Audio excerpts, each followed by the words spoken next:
Hey everyone, a very good morning to all of you. আজকে আমি তোমাদের সাথে শেয়ার করব একটা খুব টেস্টি হেলদি ব্রেকফাস্ট রেসিপি, যেটা আমি প্রত্যেকদিন সকালে খেয়ে থাকি। তো চলো, আজকে আমি ব্রেকফাস্টের জন্য বানাবো স্মুদি বানানোর জন্য প্রথমেই যেটা নিয়ে নেবো সেটা হলো কলা বা বানানা। কলা আমাদের এনার্জি বুস্ট করতে সাহায্য করে, ডাইজেশনে সাহায্য করে, অ্যান্টি কনস্টিপেশন হিসেবে ইউজড হয় এবং অফকোর্স কলা দিলে খেতেও খুব টেস্টি হয়। এরপর আমি নিয়ে নেবো আম বা ম্যাঙ্গো। আমে রয়েছে প্রচুর পরিমাণে ভিটামিন এ অ্যান্ড সি। আম আমাদের ত্বকের জন্য খুব উপকারী, আমাদের স্কিন গ্লো করতে সাহায্য করে এবং আমাদের আই হেলথের জন্য খুব হেল্পফুল। তবে হ্যাঁ, একটা কথা, অনেকেই বলে আম বেশি খেলে ওয়েট গেন হয়। এটা একদমই ঠিক। তোমরা যদি ওয়েট লসের জন্য এই স্মুদিটা খেয়ে থাকো তাহলে বলবো একটা আমের 1/3 পোর্শন তোমরা এই স্মুদিতে ইউজ করো। 1/3 পোর্শন খেলে কোনো অসুবিধা হবে না, ওয়েট গেনের কোনো ভয় থাকবে না। আর হ্যাঁ, আমটা যদি তোমরা খাও তাহলে অবশ্যই সেটা দিনের ফার্স্ট হাফে খেও, দুপুরের পরে কেউ আমটা খেও না।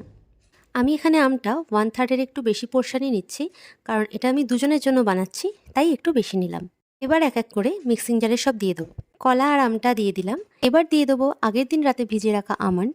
আমন্ড আমাদের স্কিন, হেয়ার আর ব্রেন সব কিছুর জন্য ভীষণ উপকারী। তারপর দিয়ে দেবো কাজু বা ক্যাশিউ নাটস। এটা আমাদের ব্রেনের হেলথকে ইমপ্রুভ করে, ইমিউন সিস্টেম বাড়ায় এবং ইনস্ট্যান্ট এনার্জি দেয়। তারপর দিয়ে দেবো পামকিন সিডস। এটা স্পেশালি মেয়েদের জন্য ভীষণ ভালো, কারণ মেনস্ট্রুয়াল সাইকেলকে ব্যালেন্সড রাখতে সাহায্য করে। এবার দেবো খেজুর বা ডেটস। খেজুরে রয়েছে প্রচুর পরিমাণে ফাইবার, নিউট্রিয়েন্টস এবং খেজুর আমাদের এনার্জি বুস্টে ভীষণভাবে সাহায্য করে এবং খেজুর অ্যাড করলে এটা আমাদের স্মুদিতে একটা সুন্দর সুইটনেসও প্রোভাইড করে। তারপর দিয়ে দেবো কিছুটা ওটস।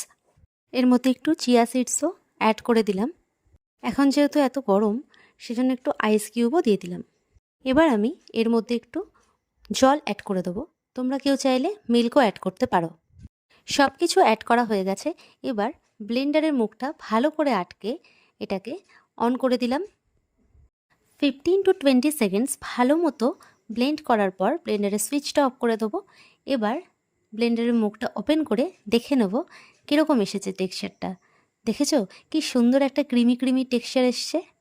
দেখতে তো দারুণ লাগছেই, ঠিক যেরকম দেখতে সুন্দর সেরকমই এটা খেতেও দুর্দান্ত, সাথে সেরকম হেলদিও। সবশেষে আমি এটার ওপরে একটু কফি পাউডার ছড়িয়ে দিলাম, কারণ আমি ভীষণভাবে চা কফি লাভার। তো ফাইনালি আমাদের স্মুদি রেডি। তো চলো দেখি বরের কাছ থেকে কি রিভিউ পাওয়া যায় এখন। দেখো, ওর মুখ চোখ দেখে, ওর এক্সপ্রেশন দেখে বোঝাই যাচ্ছে ওর কেমন লেগেছে। তো আমি বলবো তোমরাও একবার ট্রাই করো এই রেসিপিটা করে, অবশ্যই আমাকে জানিও কেমন লাগলো। অবশ্যই তোমাদের ফিডব্যাক শেয়ার করো। টাটা।